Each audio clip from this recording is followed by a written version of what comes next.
ವೇದಿಕಾ.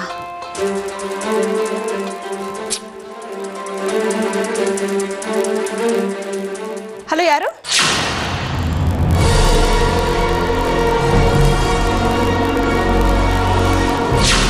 ಇದೇನಿದು? ಅಮ್ಮನ ವಾಯ್ಸ್ ಥರ ಇದೆ. ಅಮ್ಮ ಅನ್ನೋ ವಾಯ್ಸಿನು ಅಮ್ಮನೇ ಮಾತಾಡ್ತಿರೋದು. ಏನು ಮಾಡೋದು?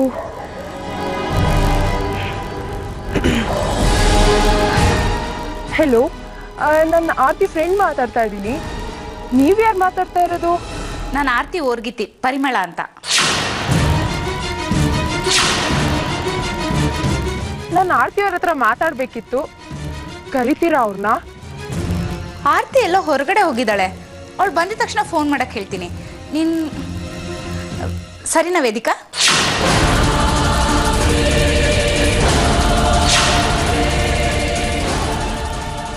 ನಿಮ್ಗೆ ಹೇಗೆ ಗೊತ್ತಾಯ್ತು? ಯಾಕೆ ಇಷ್ಟು ಗಾಬರಿ ಆಗ್ತಿದ್ದೀರಾ? ಫೋನ್ ರಿಸೀವ್ ಮಾಡಬೇಕಾದ್ರೆ ನಿಮ್ಮ ಹೆಸರು ನೋಡಿದೆ. ಹೌದಾ?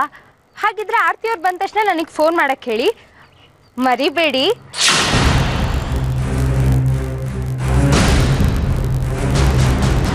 ಹಲೋ, ಹೇಳಿ.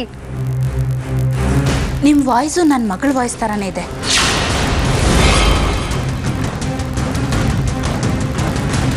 ಯಾರು ಮಾತಾಡ್ತಿರೋದು?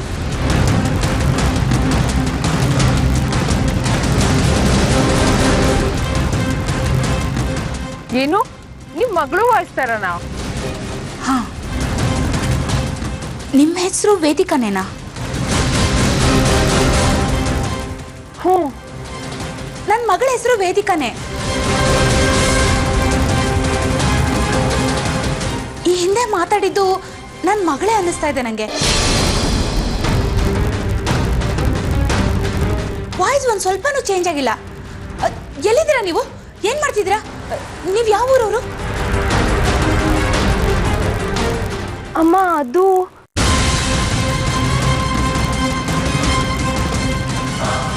ಅಮ್ಮನಾ?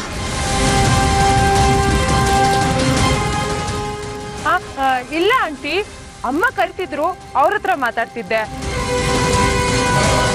ಅಯ್ಯೋ ಅಮ್ಮ, ಇರು ಬಂದೆ. ಕಾಣಿಸ್ತಿಲ್ವಾ ಫೋನಲ್ಲಿ ಮಾತಾಡ್ತಿರೋದು? ಸರಿ ಆಂಟಿ, ನಾನು ನಿಮ್ಗೆ ಆಮೇಲೆ ಕಾಲ್ ಮಾಡ್ತೀನಿ. ಇಲ್ಲ ಅಂದ್ರೆ ಆರ್ತಿ ಹತ್ರನೇ ಫೋನ್ ಮಾಡಿಸ್ಬಿಡಿ. ಬಾಯ್.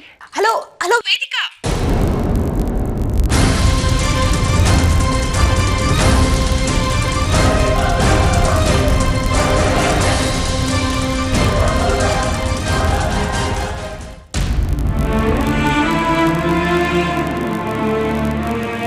ನಾನೇ ನಿನ್ನನ್ನು ಹುಡ್ಕೊಂಡ್ ಬರ್ತಿದ್ದೆ. ನಿನ್ನ ಹತ್ರ ಒಂದು ಮಾತು ಕೇಳಬೇಕು. ಕೇಳು. ಅದು ನೀನು ಯಾಕೆ ಸಂಕೋಚ ಪಡ್ತಿದ್ಯಾ? ಬೈಬೇಕಾದ್ರೆ ಚೆನ್ನಾಗೇ ಬೈತಿದ್ದೆ. ಏನು ಹೇಳು? ನೀನು ಊರಿಗೆ ಅದನ್ನೇ ಹೇಳೋದಕ್ಕೆ ಬಂದೆ. ನನ್ನ ಲಗೇಜ್ ಎಲ್ಲ ಪ್ಯಾಕ್ ಆಗಿದೆ, ಸ್ವಲ್ಪ ಭಾರ ಇದೆ. ಹೆಲ್ಪ್ ಮಾಡ್ತೀಯಾ ಪ್ಲೀಸ್? ನೀನೇ ಕರ್ಕೊಂಡು ಹೋಗ್ಬಿಡ್ತೀಯಾ ಇಲ್ಲ ನಾನೇ ಹೋಗ್ಲಾ? ನೀವು ಊರಿಗೆ ಹೋಗ್ಲೇಬೇಕಾ?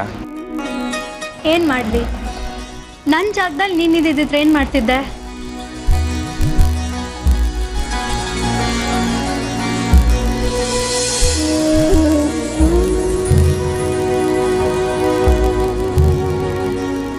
ನನ್ನನ್ನು ಡ್ರಾಪ್ ಮಾಡ್ತೀಯೋ ಇಲ್ಲ ನಾನೇ ಹೊರಡ್ಲೋ? ಅಷ್ಟು ಜನ ಬಂದು ಬೇಡ್ಕೋತಾ ಇದ್ದಾರೆ, ಅವ್ರ ಭಾವನೆಗಳಿಗೆ ಬೆಲೆನೇ ಇಲ್ವಾ? ಅಟ್ಲೀಸ್ಟ್ ಈಗಲಾದರೂ ಗೊತ್ತಾಯ್ತಲ್ಲ ಬೇರೆಯವ್ರ ಭಾವನೆಗಳು ಏನು ಅಂತ. ಸಂತೋಷ. ಮೇರಿ ಪ್ಲೀಸ್, ಇಲ್ಲೇ ಇರ್ತೀನಿ ಅಂತ ಹೇಳು.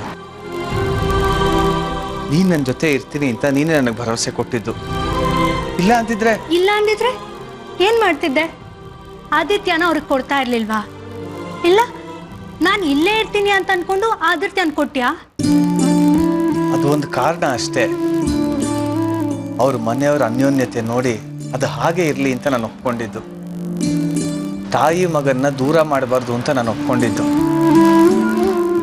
ನಿಜ ಹೇಳ್ತೀನಿ ಕೇಳು ಮೇರಿ, ಈಗ ನನ್ನ ಮನಸ್ಸು ಹೃದಯ ಎಲ್ಲ ಸ್ವಚ್ಛವಾಗಿದೆ. ನೀನು ಒಪ್ಕೊಂಡ್ರೆ ಸಾಕು, ನಮ್ಮದೇ ಆದ ಜೀವನ ಶುರು ಮಾಡೋಣ. ಸಂತೋಷವಾಗಿ, ಬೇರೆ ಯಾರಿಗೂ ತೊಂದರೆ ಕೊಡದೆ ಬರೀ ನಾನು ನೀನು ಖುಷಿಯಾಗಿರ್ಬೋದು. ಏನು ಖುಷಿಯಾಗಿ ನಿನ್ ಜೊತೆ? ಅದು ಈ ಜನ್ಮದಲ್ಲಿ ಸಾಧ್ಯ ಇಲ್ಲ. ನಾನು ಅದಕ್ಕೆ ಒಪ್ಕೊಳ್ಳೋದು ಇಲ್ಲ. ಯಾಕೆ? ಯಾಕೆ ಅಂತ ನಿನಗೆ ಗೊತ್ತಿಲ್ವಾ? ನೀನ್ ಯಾರ್ಯಾರಿಗೆ ಏನೇನು ಮಾತಾಡಿದ್ಯಾ, ಎಷ್ಟು ನೋವು ಕೊಟ್ಟಿದ್ಯಾ, ನಿಮ್ಮ ಅಮ್ಮನಿಗೆ, ಆರ್ತಿ ಅಕ್ಕನಿಗೆ, ನನಗೆ, ನಿಮ್ಮ ಅಪ್ಪನಿಗೆ, ಇನ್ನು ಎಷ್ಟು ಜನ ಅಂತ ಹೇಳಿ. ನಿನ್ ಕಾಲಿಟ್ ಕಡೆ ಬರೀ ನೋವೇ. ಇಷ್ಟೆಲ್ಲ ಮಾಡಿದ್ರು ನಿನ್ ಮೂಗಿನ ನೆರಕ್ಕೆ ಮಾತಾಡ್ತಿದ್ಯಲ್ಲ. ಸಾರಿ, ತಪ್ಪಾಯ್ತು ಅಂತ ಹೇಳಿದ್ನಲ್ಲ. ತಪ್ಪಾಯ್ತು ಅಂತ ಹೇಳ್ಬಿಟ್ರೆ ಎಲ್ಲ ಸರಿ ಹೋಗ್ಬಿಡತ್ತಾ? ಸರಿ, ಈಗ ನಿನ್ ತಪ್ಪೇನು ಅಂತ ನಿನ್ಗೆ ಅರಿವಾಗಿದೆ. ಆ ತಪ್ಪು ನಿನಗೆ ತಟ್ಟಬೇಕು. ಅದಕ್ಕೆ ನಾನು ನಿನ್ನ ಜೊತೆ ಇರಬಾರ್ದು. ಬೇರೆಯವ್ರ ಮನ್ಸು ನೋಯಿಸೋದು ನಿನಗೆ ತುಂಬ ಸುಲಭ. ಆ ನೋವಿನ ತೀವ್ರತೆ ನಿನಗೆ ಅರ್ಥ ಆಗಬೇಕು ಅಂತಂದ್ರೆ ನಾನು ನಿನ್ನ ಜೊತೆ ಇರಬಾರ್ದು. ಈ ಬದಲಾವಣೆ ಶಾಶ್ವತ ಅಲ್ಲ. ಒಂದು ವೇಳೆ ನೀನು ಬದಲಾಗಿದ್ಯಾ ಅಂತ ನಾವು ನಂಬಿದ್ರು ನಮ್ಮ ನೋವಿನ ಬೆಲೆ ಏನು ಅಂತ ನಿನಗೆ ಅರ್ಥ ಆಗಬೇಕು. ನಮ್ಮ ಕಷ್ಟದ ಅನುಭವ ನಿನಗಾಗಬೇಕು. ಪ್ರೀತಿ ಅಂದರೆ ಏನು ಅಂತ ಅರ್ಥ ಆಗಬೇಕು. ಆಗಲೇ ನೀನು ಮನುಷ್ಯ ಆಗೋದು. ಮನುಷ್ಯರ ಭಾವನೆಗಳನ್ನ ಸಾಯಿಸ್ಬೇಡ, ಬೇರೆಯವ್ರ ಮನಸ್ಸನ್ನ ನೋಯಿಸ್ಬೇಡ. ಇನ್ನು ಮುಂದೆ ಆದರೂ ಹಾಗೆ ಬಾಳು. ಬರ್ತೀನಿ.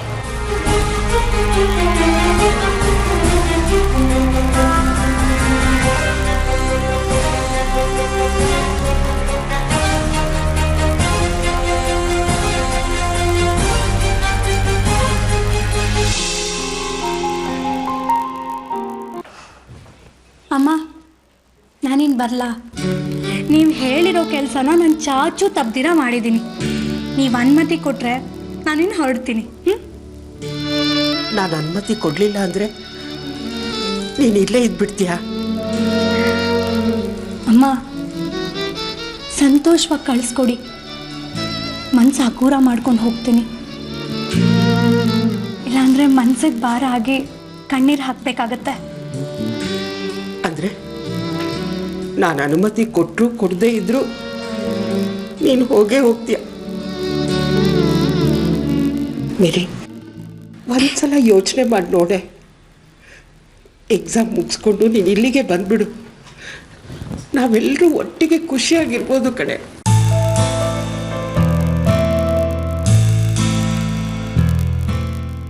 ಈ ಅಮ್ಮನ ಮರ್ತು ಬಿಡ್ತೀಯನೆ.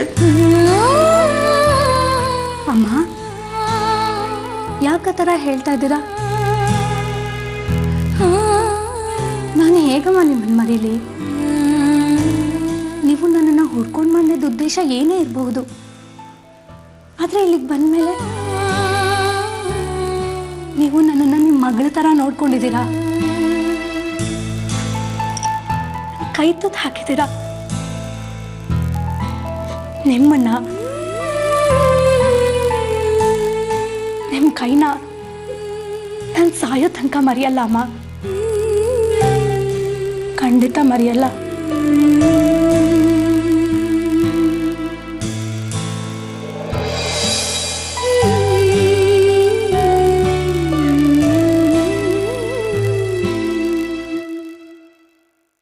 ಚಿನ್ನಮ್ಮ, ನನಗೆ ಮಕ್ಕಳಿಲ್ಲ ಕಡೆ. ಚಿಕ್ಕ ಮಗುವಿಂದ ಶಶುನ ನನ್ನ ಮಗನ ತರ ಸಾಕಿದ್ದೀನಿ.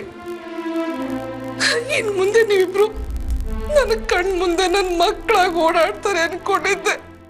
ಆದ್ರೆ ನೀನು ನಮ್ಮನ್ನೆಲ್ಲ ಮರ್ತು ಹೋಗ್ತಿದ್ಯ. ಇಷ್ಟು ಬೇಗ ನಾವೆಲ್ಲ ಬೇಡ ಆಗ್ಬಿಟ್ವಾ ನಿನಗೆ? ಇಲ್ಲ ಅತ್ತೆ, ಇಲ್ಲ. ಸಂಬಂಧನೇ ಇಲ್ಲದೆ ಇರೋ ನನಗೆ ಪ್ರೀತಿ ಅಂದ್ರೆ ಏನು, ಸಂಬಂಧ ಅಂದ್ರೆ ಏನು ಅಂತ ತೋರಿಸ್ಕೊಟ್ಟಿದ್ದೀರಾ. ತಾಯಿ ಸ್ಥಾನದಲ್ಲಿದ್ದೀರಾ.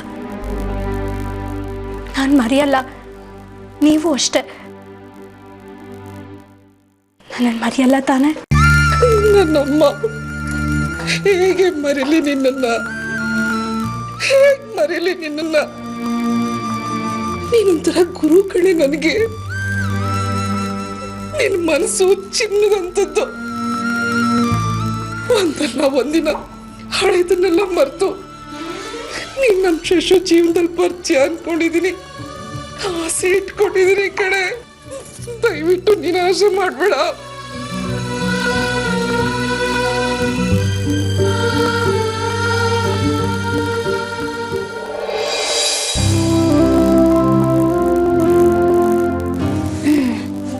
ಹಾಯ್ ಆದಿಪುಟ್ಟ.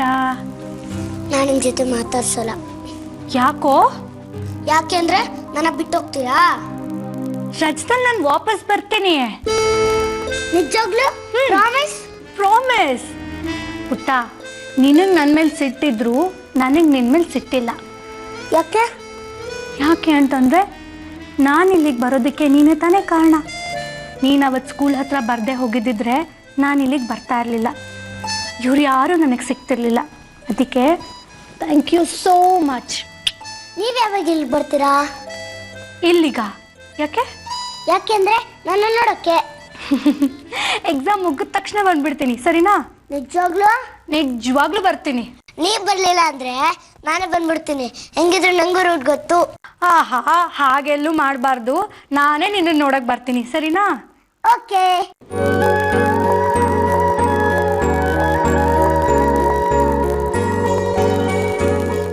ಆದಿ, ಚೆನ್ನಾಗಿ ಓದಬೇಕು.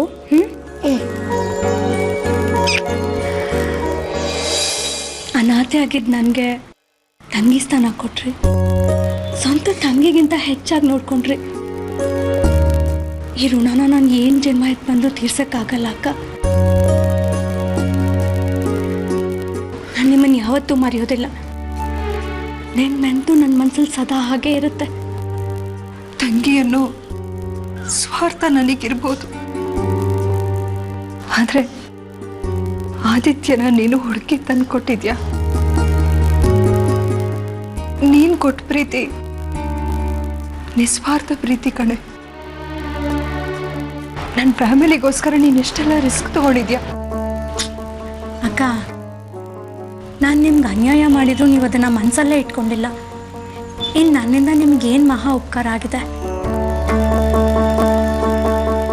ಮತ್ತೊಂದು ಜನ್ಮ ಅಂತಿದ್ರೆ ನಾನು ನಿಮ್ಮ ತಂಗಿಯಾಗಿ ಹುಡ್ತೀನಕ್ಕ.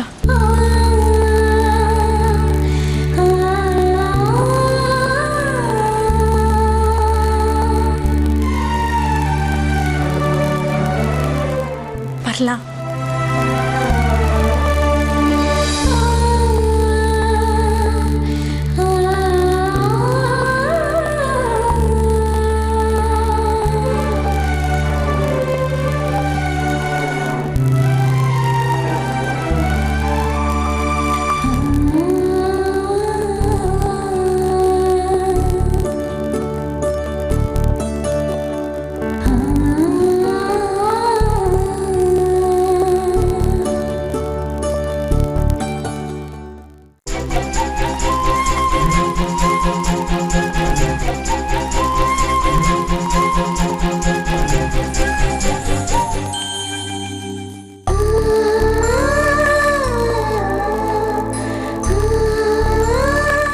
ನಂದೊಂದು ಕೊನೆ ಆಸೆ ಇದೆ, ನೆರವೇರಿಸ್ತೀಯಾ?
ಏನಿದು, ಮನೇಲಿ ಯಾರು ಕಾಣಿಸ್ತಾನೆ ಇಲ್ಲ.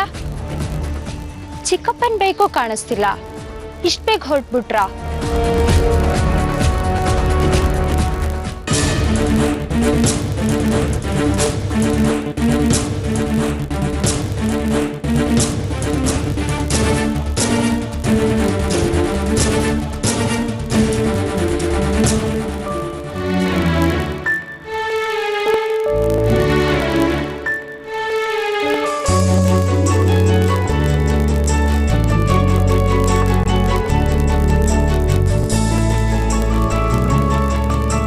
ಅಮ್ಮ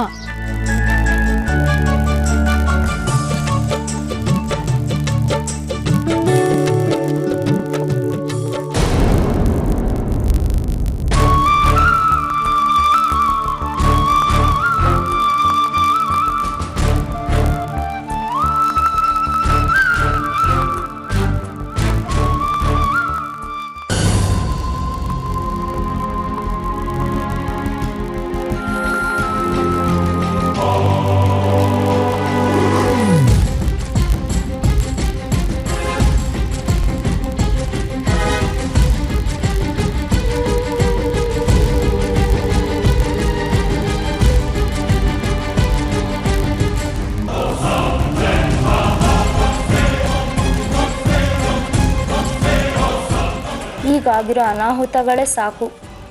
ಇನ್ನು ನಾನು ಅಮ್ಮನ ಮಾತಾಡ್ಸಕ್ಕೆ ಹೋಗಿ ಇನ್ನೇನಾರು ಆದರೆ ಸುಮ್ಮನೆ ಇಲ್ಲೇ ನಿಂತು ನೋಡ್ಕೊಂಡು ಹೋಗೋದೇ ಒಳ್ಳೆಯದು. ಇಲ್ಲೇ ಕೂಗಿದ್ರು ಓ ಅನ್ನೋಷ್ಟು ದೂರದಲ್ಲಿ ಅಮ್ಮ ಇದ್ದರು, ಅವಳನ್ನ ಕರೆದು ಮಾತಾಡ್ಸೋ ಅದೃಷ್ಟ ನನಗಿಲ್ಲ. ಏನು ಮಾಡಲಿ? ನನ್ನಷ್ಟು ದುರಾದೃಷ್ಟವಂತೆ ಇಡೀ ಪ್ರಪಂಚದಲ್ಲಿ ಯಾರೂ ಇಲ್ವೇನೋ.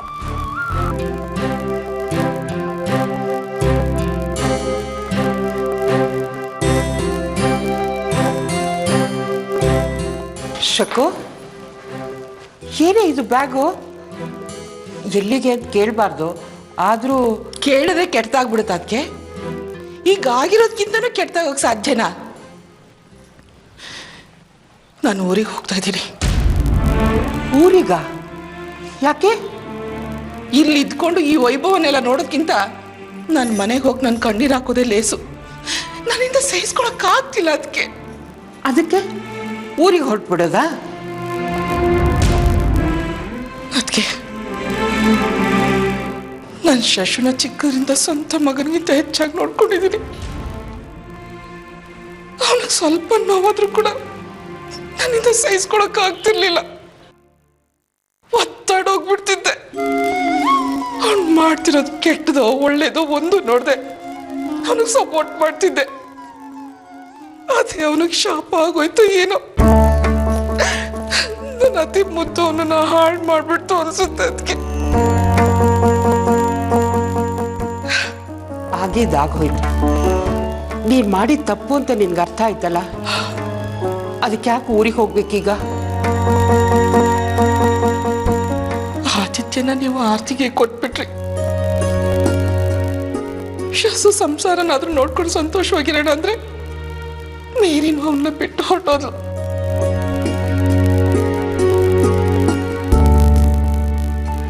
ಅವನ ಜೀವನ ಈಗ ಸರಿ ಮಾಡಕ್ಕಾಗ್ದಂತ ಪರಿಸ್ಥಿತಿ ಆಗೋಗಿದೆ. ಅದಕ್ಕೆ ಅವನು ಈ ಸ್ಥಿತಿನಲ್ಲಿರೋದನ್ನ ನನ್ನಿಂದ ನೋಡಕ್ಕಾಗ್ತಾ ಇಲ್ಲ. ಒಂಟಿತನ ಏನು, ಅದರಿಂದ ಎಷ್ಟು ನೋವಾಗುತ್ತೆ ಅಂತ ಈಗ ಶಶಿ ನೋಡಿ ನನ್ಗೆ ಅನಿಸ್ತಾ ಇದೆ. ಅದಕ್ಕೆ ಎಷ್ಟೋ ವರ್ಷಗಳಿಂದ ನನ್ನ ಗಂಡನ ಒಬ್ಬನ್ನೇ ಬಿಟ್ಟು ಇಲ್ಲಿ ಬಂದು ಇದ್ಬಿಡ್ತಿದ್ದೆ. ಅವ್ರಾಗೆಷ್ಟು ಕಷ್ಟ ಅನುಭವಿಸಿರ್ಬೋದು, ಎಷ್ಟು ಒಂಟಿತನ ಅನುಭವಿಸಿರ್ಬೋದು ಅಂತ ಈಗ ನನ್ಗೆ ಅರ್ಥ ಆಗ್ತಿದೆ. ಅದಕ್ಕೆ ಇನ್ ಮುಂದಾದ್ರೂ ನನ್ನ ಗಂಡನ ಜೊತೆನಲ್ಲಿ ಸಂತೋಷವಾಗಿರ್ಬೇಕು ಅಂತ ನಿರ್ಧಾರ ಮಾಡಿದ್ದೀನಿ. ನೋಡಿದೆ ಶಕ್ಕು, ಈ ಕೇಸ್ನಿಂದ ಎಷ್ಟು ಜನ ಒಳ್ಳೆ ಬುದ್ಧಿ ಕಲ್ತಿದ್ದಾರೆ ಅಂತ. ನೀನು ಒಳ್ಳೆ ನಿರ್ಧಾರನೇ ತಗೊಂಡಿದ್ಯಾ. ಹಾಗೆ ಮಾಡು. ಇನ್ನು ಮುಂದಾದ್ರೂ ನಿನ್ನ ಗಂಡನ ಜೊತೆ ಸಂತೋಷವಾಗಿ ಬಾಳು. ಅದಕ್ಕೆ ಶಶು ಒಬ್ಬನೇ ದುಃಖನ ಅನುಭವಿಸೋದಕ್ಕೆ ಬಿಟ್ಟು ಹೋಗ್ತಿದ್ದೀನಿ ನಾನು ಅಂತ ತುಂಬಾ ಅನಿಸ್ತಿದೆ ನನಗೆ. ಇನ್ನು ಮುಂದಾದ್ರೂ ಅವನ್ನ ಚೆನ್ನಾಗಿ ನೋಡ್ಕೋದಕ್ಕೆ ಅವನ ಕಡೆ ಗಮನ ಹಾಕ್ಕೊಡು.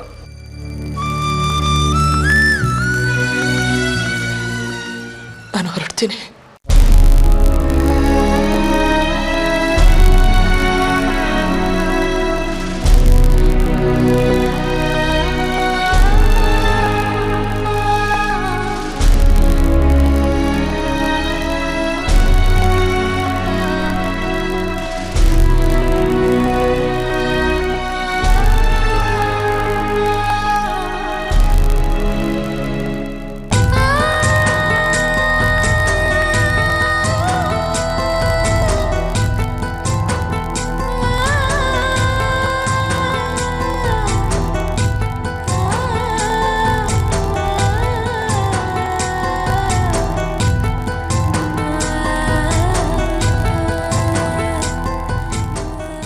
ಬರ್ತೀನಿ ಕಣ ಶಶಿ.